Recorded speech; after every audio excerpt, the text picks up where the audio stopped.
so great. You a Game of Thrones fan? I've never watched it. Okay.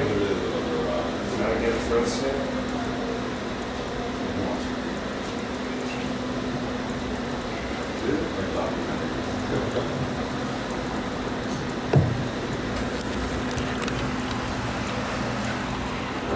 I love good documentaries. Maybe one evening. I can show you mine. Harry, Cliff, do you want to do here? Can you do this? Yes, I can do what?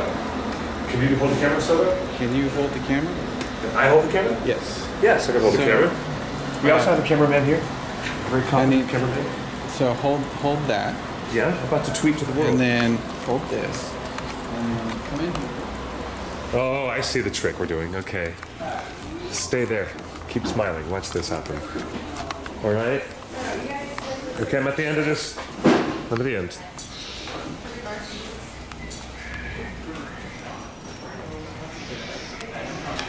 No, you're good. Keep going.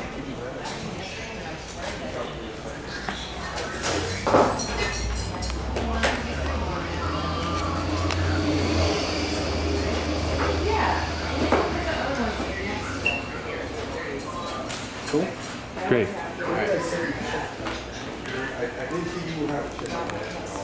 Alright, I'm gonna start here. Do you want me to follow you? Yeah. Or do you want me to frame it on the tree and then you enter the frame? Soto, come here. Okay, watch it. There's lots of cables underfoot. Good sir. Check this out. Yeah. Do you want to set the frame on the tree or on you?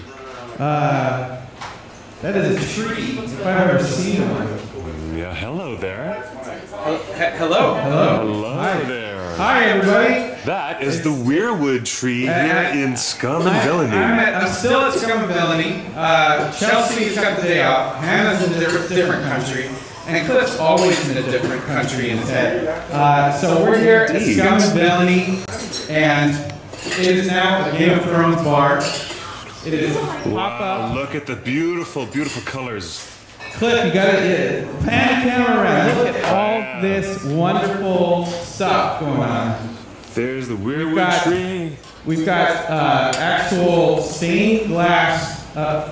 You're not even looking at them. Oh, wow. We're coming over to look at this amazing. Look, there's icicles because winter is coming. The early No one frost. can hear you, Cliff, because you don't have a microphone. So, hey, follow the host. Isn't this cool? So we've got at Scum and Villainy's Fire and Ice pop-up, which is now through the end of the month. Not only do we have a full immersive experience, look at the stained glass, the different houses, but there is all of the official branded Game of Thrones Scotch whiskeys. We've got everything from Talisker, Sinalish. I don't know how to say any of that because I didn't read books. But a whole complete collection of Game of Thrones, including the rare White Walker Blue Label Johnny Walker. This bottle glows when you put it in the freezer. And they're doing Scotch tasting all month long here at Scum and Villainy. They've got the wolf, they've got dragons up above. If you look above the bar, they've got the fire dragon and the ice dragon. You've never been in a place that has those just staring at you, telling you to order a drink. Even right in front of the bar, they've got a crow with a third eye. Right here. Crow, third eye. Who was that? Brand? That's the character. Yes. Like, yeah, Brand. The three-eyed raven. So, just like with The Hobbit, I'm totally making it up as I go along with Game of Thrones. Because, of course, I haven't read the book. I haven't read the book, and I marathoned the show. But look at these booths.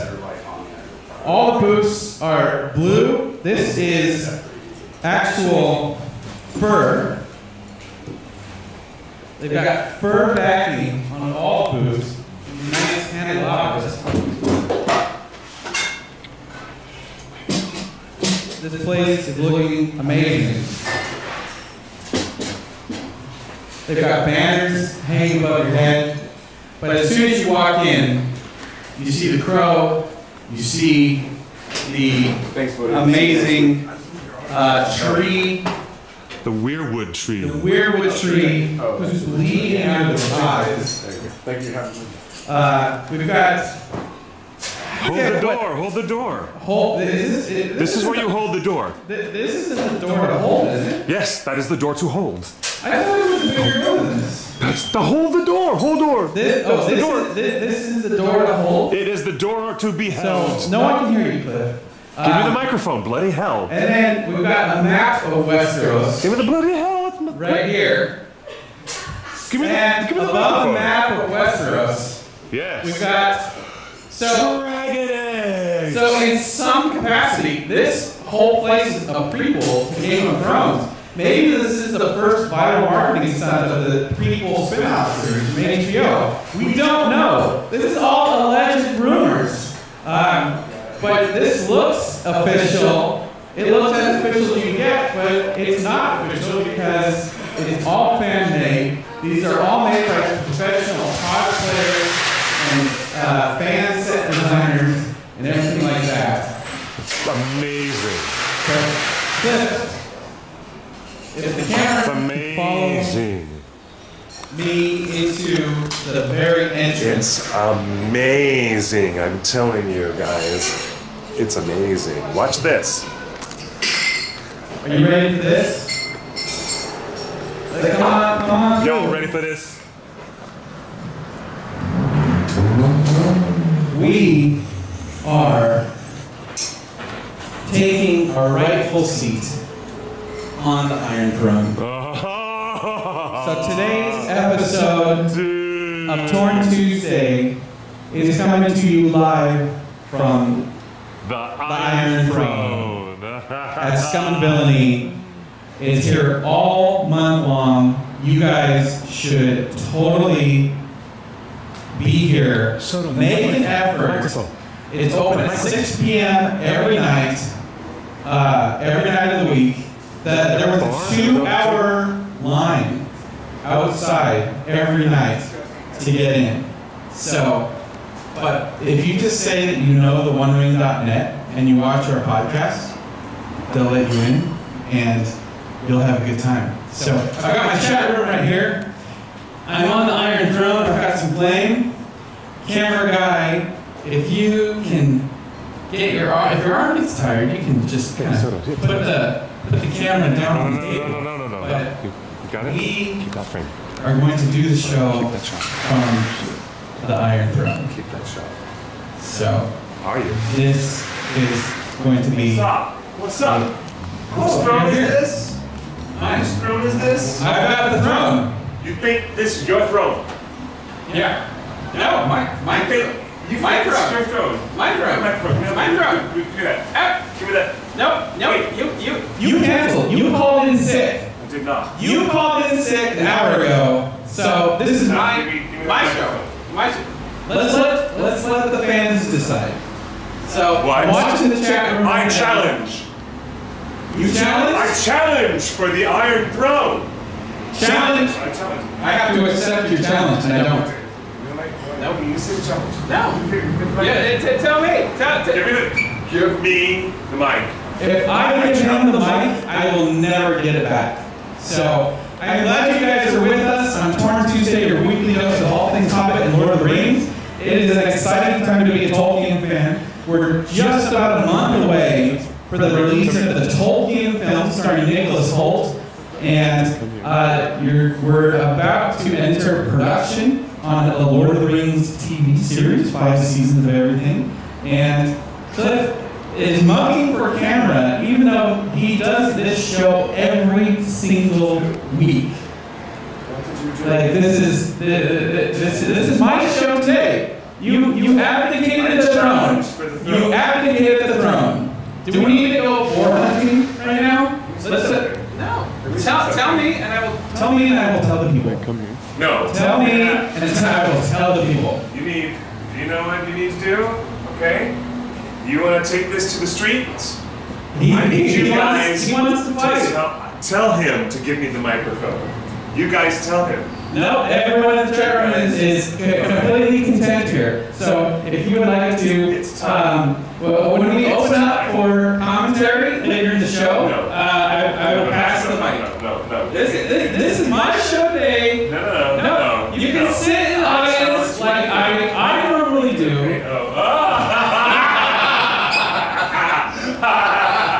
I figured it out. You know what? To tell you the truth. To tell the truth, is this working? You hear that? A little bit. I'll tell you something, guys. This guy, right here, does he deserve the Iron Throne? You vote. You vote. They've already voted with their comments, which I'm watching here on the laptop. Vicky says, give Cliff the mic. You have the mic. I have it. I don't know if this works. The show is yours. You're very echoey. So it is an exciting time. I can imagine we are echoey. Since we are 1 month away from the new Tolkien movie, all of the magazines, all the marketing for Tolkien, starring Nicholas Hoult, is starting to hit the press. Yes. And so we've had, just today, they released the GQ cover featuring Nicholas Hoult as J.R.R. Tolkien. Yes. Our boy with the pen is going to be on all the fashion magazines. He's going to be on all the movie magazines, the fashion magazines, and the trades, and the tabloids, and everything like that. Because he was such a dashing young man, Tolkien himself, before the war. I mean, it's perfect casting. It's great casting. Was Tolkien as attractive in real life? We've had this conversation before. Yes, of course he was. You've seen those pictures of him in the past with that little mustache in 1919, 1920. Yes. So it is as true to life as we can visualize, and so it's great to see that Tolkien and Nicholas Hoult are being celebrated as cover magazine icons, as they should be. And so I'm going to Barnes & Noble this weekend. I'm going to buy everything with Nicholas Hoult on it, because we haven't seen this type of fashion magazine coverage since the Fellowship of the Ring, when all the actors were put on covers of magazines for Fellowship of the Ring. You know, remember when Kate Blanchett and Liv Tyler were on covers of all the fashion magazines? You know, yes. and all the Hobbit actors were on all the male fashion magazines. And then when The Hobbit came out, you know, you had Luke Evans and Richard Armitage. And it used to be Orlando Bloom. It was all Orlando Bloom all the time.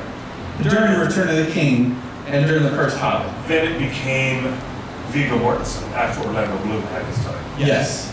Viggo had to grow out his hair.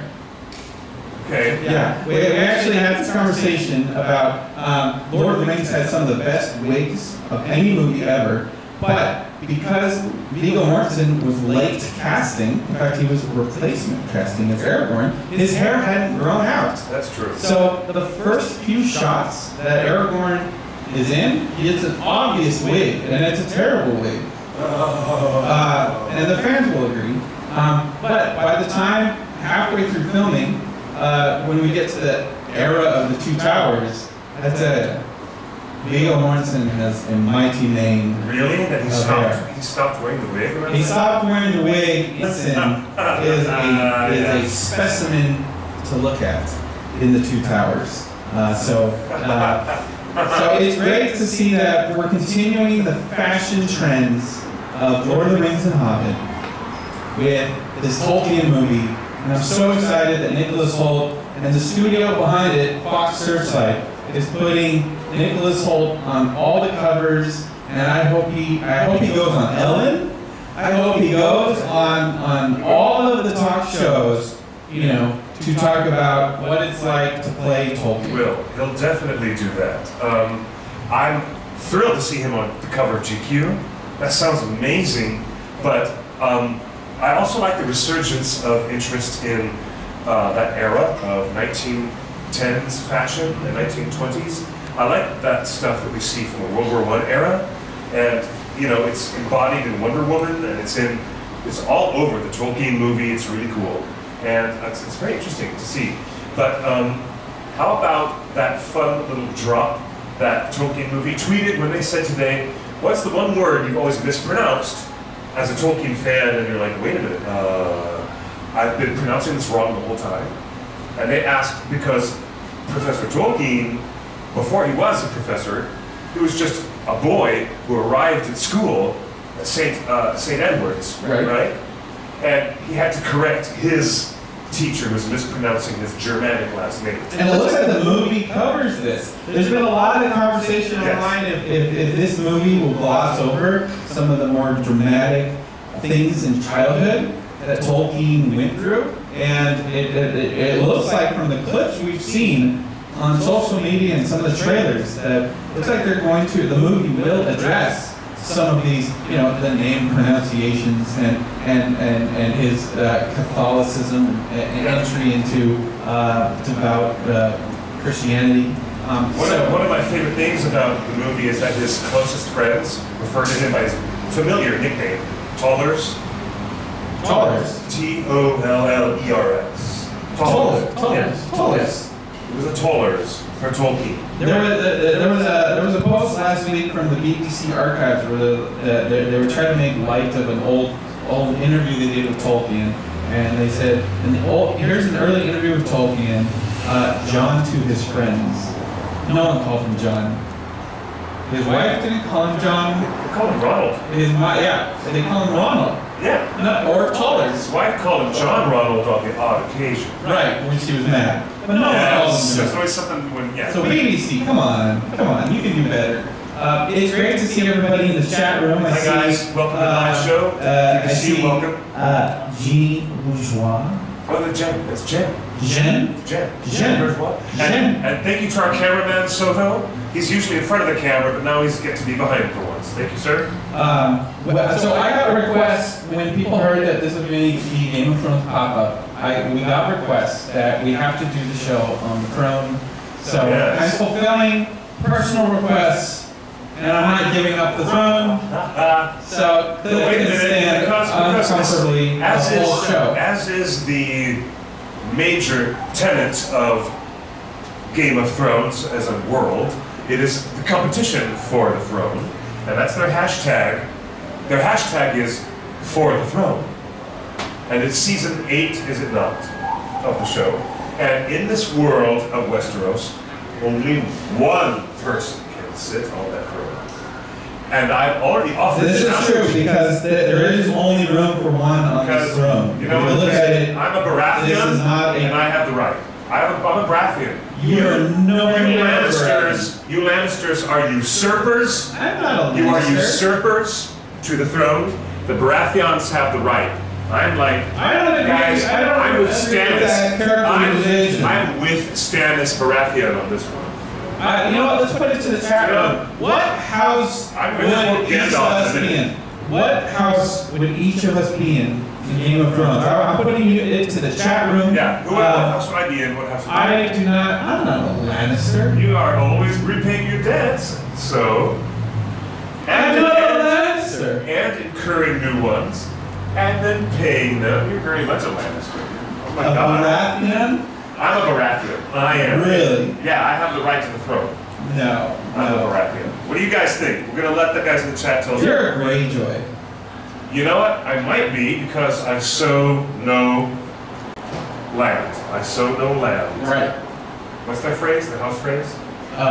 We sow no seeds. We sow no land. Oh, really? Blood, iron and blood. That's their. Yeah. That's their. The squid. Arms? Yeah. The symbol for the house is obviously the squid, and the name, the motto is we sow no land. Ellen, you're absolutely right. I'm House Bolton. Oh yeah, that's right. He would totally be House Bolton. That's exactly what he would be. Ellen, you got it. Thanks, Ellen. I'm liking this comment. That's right. That's exactly what he would be. Hit the like button. Soto, you're a start. Cliff, you're a start. And as far as this episode's concerned, you're already beheaded. Out with you. No, I'm so out. No, I challenge for the throne. I love it. Here's the funny thing. The absence of Game of Thrones is what everyone's talking about. What's going to happen after it's done? It's going to be gone forever. And then everyone goes into this attitude of, woe is me. What about our geekdom? What about our fandom? What are we going to do next? So, to fill the vacuum, Amazon has decided to bring you the world of Middle-earth. So instead of Westeros, you're going to get to go back to Arda.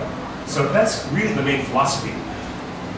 If Game of Thrones had not been such a multiple Emmy-winning success, and such an artistic, critical, and commercial success, it is not likely that, do you suppose, sir, that anybody else would spend that kind of money on developing Lord of the Rings as a series if it were not for Game of Thrones? No, I take issue with that premise.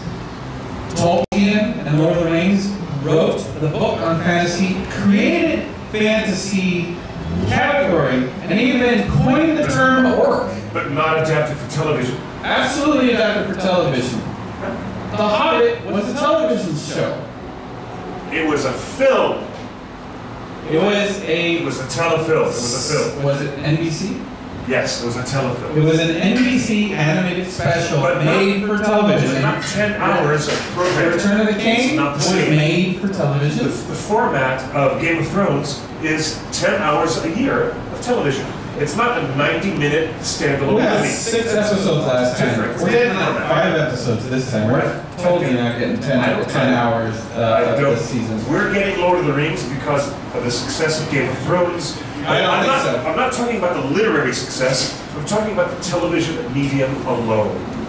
Because it's a special beast unto itself, is it not? There's always been room for great television series, and it was always inevitable that Lord of the Rings would turn into a TV series. We've talked about this many times. You talked about it in Ringers, you know, the history of like who the rights passed to. We always and- hoped. We always hoped it would happen. So, you Because hoped. it needs, but why? Because it needs a larger canvas. It needs hours and hours of more time. So it's not, this show, the Lord of the Rings show is not happening because of Game of Thrones. It's happening because you, as a fan and a producer, already said this canvas, this world deserves a bigger canvas that only television can provide. Yes. So that's, if the Lord of the Rings show would have happened independent of Game of Thrones. Do you know, maybe we agree on this for once. Maybe there's agreement between House Baratheon and the usurper. Bolton. Shame. I tell you what Game of Thrones Shame. prepared for. Shame. I don't think Game of Thrones opened the door for a Lord of the Rings series, but Game of Thrones has actually opened the door for new fantasy worlds to be explored on television. And of course, we're talking about Sebastian Jones' Stranger Comics. That's the and most his- exciting news I've heard in a long time. So he's been That's on the awesome show news, many by the way. times. Yes, yes. Our good friend Seth, He's a dear friend of ours. who created this comic book world, Yeah. Arathun, Yes. and all of the fantasy characters of dwarves and orcs and elves and Sunda. Asunda, Sunda. the world of Asunda. HBO has now licensed the entire world of Asunda Yes, it's to going to be so be cool. feature It's gonna be films really cool. and television series. It's going to be so So cool. that basically HBO, the success of Game of Thrones, said, what is the next Game of Thrones? And HBO said, it is Sebastian Jones' Asunda. Isn't And that so so we're so excited that that's what I think, like the premise to your original question is, did Game of Thrones lead to the Lord of the Rings series? No, I think Lord of the Rings was always going to happen. We knew it in the 70s that it was going to happen. I think Game of Thrones has opened the door for guys like Sebastian, who came up with this own world, whole cloth, out of his own imagination, and now he has sold it to HBO for a ton of money, and they're going to make the next HBO fantasy series is going to be our friend's show. That's what's exciting about Game of Thrones. Yes, all of the above. Yeah, I mean, no disagreement from me, brother. But, you know, there's there's a larger context about Lord of the Rings and The Hobbit and the worlds of Tolkien living very successfully in the motion picture realm. Even, you could say, in the motion picture marketplace. Whenever conversations would come up about the Silmarillion, over many years, about 7 years we've been doing this show, when we talk about the Silmarillion, or when we talk about, in the general sense, broader adaptations of Tolkien, we have always deferred to it'd be better as a TV series. Absolutely. Haven't we said that? And I will say this personally, that this Iron Throne is making me very self-conscious about my posture.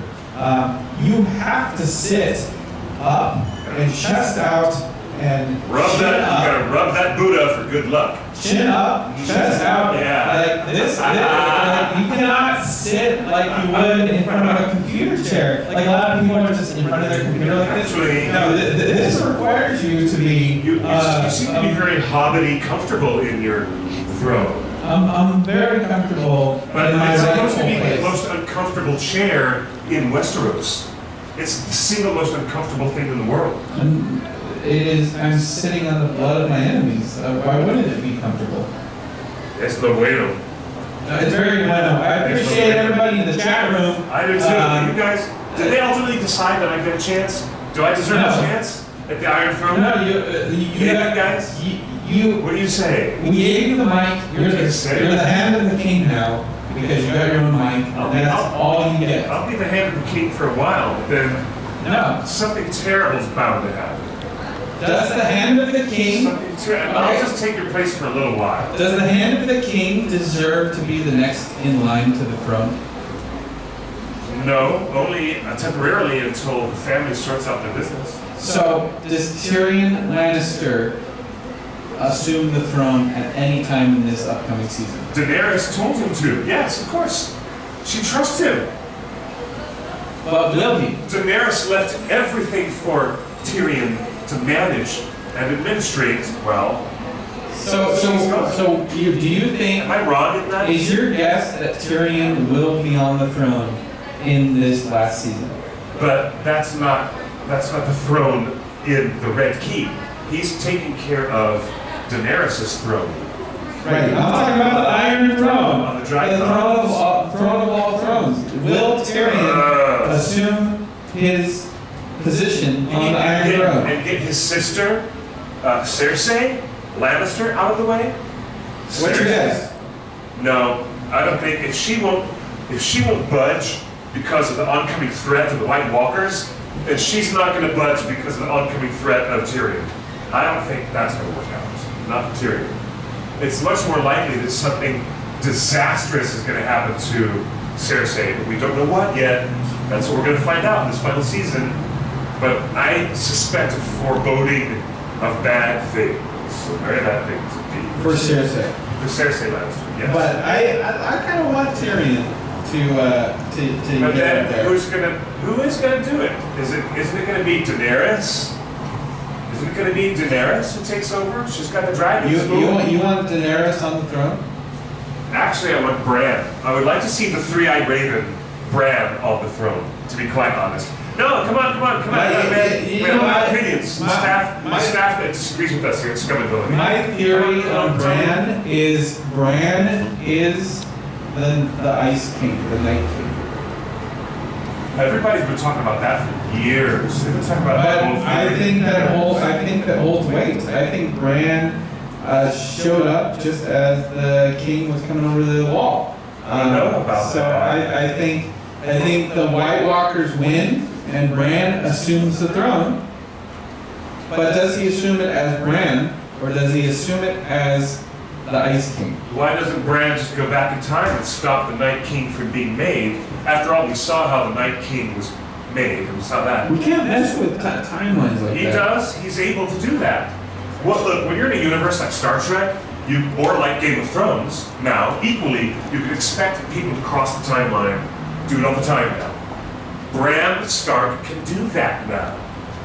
So, as a storyteller, they have to really rein it in, or it's going to get out of control really fast. Is there Because that any, has to be tightly brought in. is there This anyone time in traveling. Middle Earth Legendarium that has anything close to those powers that Bran has?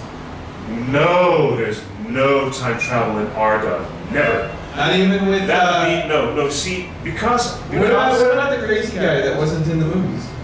Tom Bombadil. Yeah, Maybe because he's outside of the universe, that's what I'm saying. and he doesn't time travel. No. He's just outside of that universe entirely. Do you think he's exclusively Look. not time traveling, or is it No. just not explicit in the text? And Professor Tolkien is explicit that time only travels in one direction, and therefore, metaphysically, the elves and the other races that use rings or magic to slow down the passage of time are committing a sin against the forces of creation and nature itself. What do you mean slowing down time? Like they do in Lothlorien. That's why everything in Wait, wait, Lothlorien, everything in Lothlorien is in slow motion.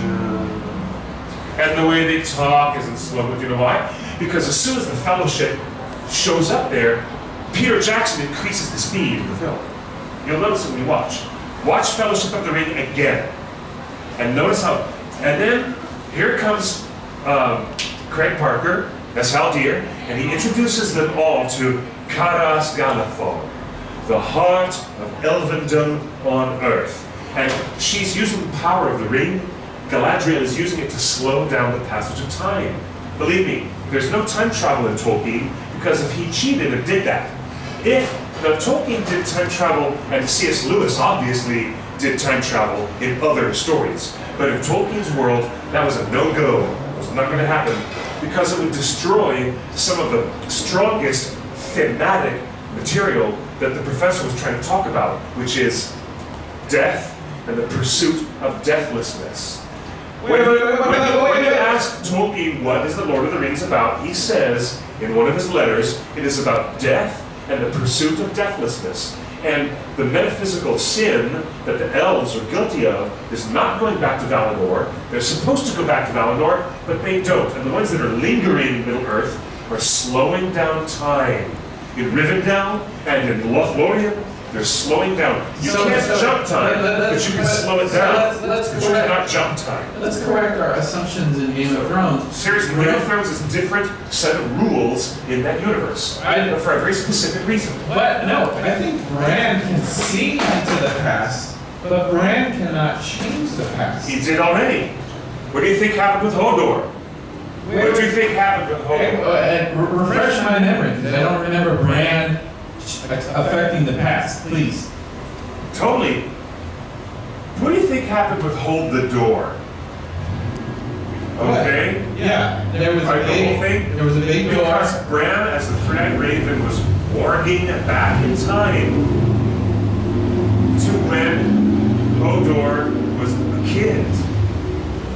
And don't you remember all that? No. And then he affected it, and because he was with him, he affected him and became mentally unstable, mentally destabilized, and became the disabled character who he was because of Bran interfering with him back in the past to see what was happening. Remember? Did Bran do that, or did Yeah, whoever yes, was Bran did with the crow? Bran did that. Are you guys with me? I don't remember Bran doing that. Wait a minute. All right, now you keep the camera on that, guys. So, Is that, am I crazy? Is that what happens with Bran?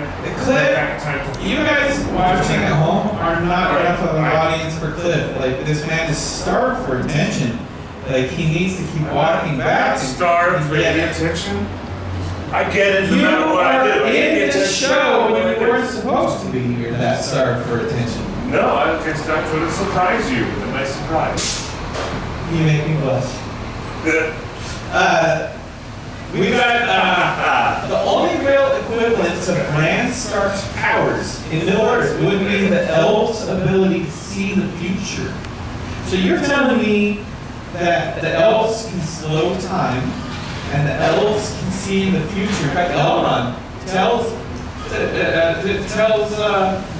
Arwen, "I've seen the future. There's nothing but death for you."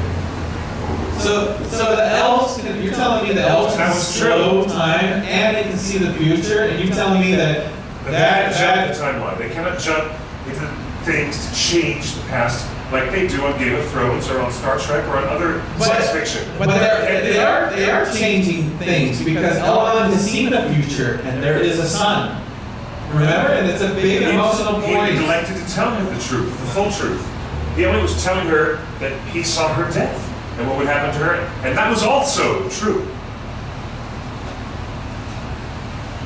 It's called having a foresight. Right? Right, okay. So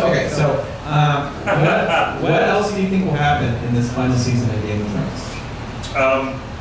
They're going to have a song by The Weeknd. They're going to drop a new track by The Weeknd. That's the soundtrack. It's not going to be in the That's not going to be in the universe. All right, well, we'll get to the in-universe conversation. Does The Weeknd show up at the show like Ed Sheeran did? That would be troublesome, to have more pop stars just showing up in cameos. Does Ian McShane return? I love me some Ian McShane. He's the best. He's the best. Does he return? No, it's dead. Ian McShane is how I originally started watching Game of Thrones. I had never watched the show. Everybody was talking about it. I had gone through. I had never watched the show, and I was channel surfing, and I come across Ian McShane. Yes, please, I think. And he's on this construction site or this big dig. I forget what it was. It was like They're building a church. Yeah, they're building a church. So Ian McShane is building a church, and there's this big dude with a gross face. And the only reason I thought he looked familiar is because our friend David Baxter cosplays as the Hound. All the time. So I had never seen the Hound except as David Baxter does. You only saw the cosplay version? I only saw it. But you immediately recognized how great the cosplay was, did you not? Because David Baxter had won an award from George R. Martin himself. Yes. Personally congratulated This Dave Tom. Baxter on being an accurate Hound. So here I'm channel surfing and I'm like click, click, click, click. There's Ian McShane. Ooh, cool. Ian McShane's building a church. Ooh, even cooler. Hey, there's a familiar face that I don't know the name of him, but and everyone was calling him McLean or McLagan or I forget. But so I watched this whole episode. It's like an hour-long episode of Ian McShane building a church with this guy that looked like my friend David, and then it gets to the end credits and it says Game of Thrones. I'm like, wait, that was Game of Thrones? You didn't know it while you were watching it? What it was? No one told me that Ian McShane was in Game of Thrones.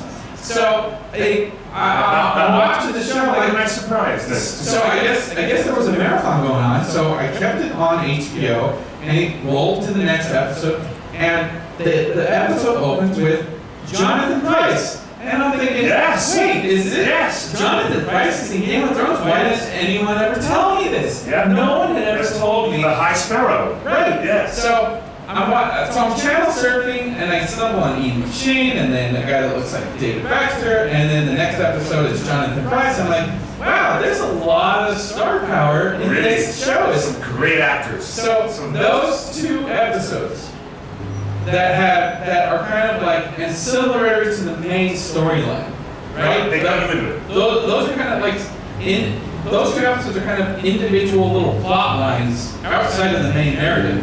But that's what got me into things. And I'm like, wow, this is Game of Thrones. I'm gonna start from the beginning. So those two And episodes. who shows up in episode 1, season 1? Sean Bean. Sean Bean, our very own Boromir. Well, the crazy thing is, We love. so the next day I marathon season 1 of Game of Thrones, and I get to the end of the season. I have a general idea of what's going to happen on the end of season 1, just because of all the memes. You know, just Game of Thrones meme culture is strong. So I get to the end of season 1, and I realize all of the memes. Every joke that I've seen online for the last 5 years all occurred in season 1. Everything. From cosplayers at Comic-Con walking around half naked with a dragon on her shoulder. I'm like, what is that? And everyone's like, it's Game of Thrones. Have you watched it? It's like, no, it's a half naked lady walking around. And then all those dudes dressed like Jason Momoa were walking around with the ladies with the dragons on their shoulder. With eggs. Carrying around eggs. Carrying around eggs, Jason Momoa. So the first season has all of the jokes. It has all of the memes. Winter is coming. Yeah, memes, yes. Boromir doing his thing. The Mother of Dragons. A Lannister always repays his debts. A Lannister Always there. all of the jokes, all of the gross, like incest stuff, all of the things that people complained about the show, and all of the memes. That's what drew viewers, was the shock of it. But it just shocked me that I had been in this geek culture for 5 years of all these Game of Thrones jokes and memes, and then it come to find out that all of the jokes come from season 1. Why wouldn't they? Well, I thought over 5 seasons there's got to be more jokes, but then I'm like, all the memes came from season 1, so I was completely shocked. The only thing that's not in season 1 is the infamous Red Wedding. Yes, that's season 3 or 4. Right. So so there was nothing to look forward to. Like I stumbled on Game of Thrones because of Ian McShane and Jonathan Pryce. I go back and watch the first season. I'm like, okay, cool. I get all the jokes. I understand where everyone's coming from. I can kind of talk with people now. There was nothing more to look forward to, so I didn't even watch the rest of the other seasons. I'm like, I get the jokes now. So I put it away, and it took 2 years for me to finally spend a little time here and there catching up on all the seasons of Game of Thrones. And it's season 3, you get the Red Wedding, and I'm like, okay, that's it. I'm like, okay. But I thought Joffrey assumed the throne in season 2 or something. Like there's so many jokes about the baby king and the young king and doing all the crazy stuff. It happened in the 4th episode or something like that. So if you're new to Game of Thrones and you've never watched it and you wonder what it's all about, I'm saying all you need to do is watch season 1 and then watch the last season, and you'll be caught up. That is so not true. That is bogus. You don't listen to this. I am the king on the Iron Throne. You shall listen to this. You are the usurper. Don't listen to that. You're going to miss out on all the really great storytelling and the characterization and the building of the mood and the threat of what's to come. You can't skip through that stuff, fool. This fool. All right, ladies and gentlemen, the House Tyrell. Kaylin Griffin says, I've only seen a half of an episode of Game of Thrones. That's Which episode? Because I'm telling you, if you watch the 1 episode with Ian McShane and the half episode with Jonathan Pryce, you'll be sold. You'll be sold. Yeah. We got a message on the hotline, and thank you for calling us. We do have a live show. You can interact with us on the live chat as well as on 530-64-FRODO. And get on the hotline for thelonery.net. We're also on YouTube, on Facebook, on Twitter Live, on Periscope Live. We are live from Scum and Villainy Cantina. Eric Hamdi says, all I know about Game of Thrones, I have gained through pop culture osmosis and Peter Hollins doing covers of the songs. I love that stuff. But on the hotline, we've got a text saying, is George R.R. Martin not a fan of Tolkien? Because in an interview, he said that, quote, the uglier a monster is, does not show how evil they are, unquote. Clearly a shot at Tolkien. Thoughts? Intriguing thoughts. I don't think that was a dig at Tolkien. I don't either. I think that was a description of Tyrion Lannister, who was described as ugly little, troglodyte-looking guy, and yet he proves to be more courageous and have more of a good heart and a good sensibility, even though he's ugly on the outside. And I think George Martin is commenting on 100 years of other fantasy storytelling. I interviewed George R.R. Martin, and I recently rewatched the video where I talked to him at Comic-Con. Yes. And he is a big fan of Tolkien and has... He went to Hobbiton. He went to the Green Dragon. He's acknowledged Professor Tolkien's influence on the fantasy marketplace and on his work in general.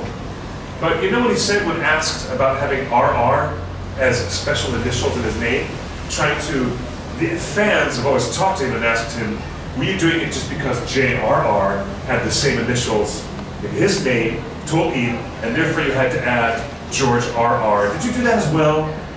And what was his response? His response quite simply was, no, it was very simply a way to differentiate myself as a writer, because in the world of publishing, there were already many many George Martins, Famously from the Beatles. all being published. Yes, and famously from the Beatles, but there were other names in the marketplace as publishers and authors.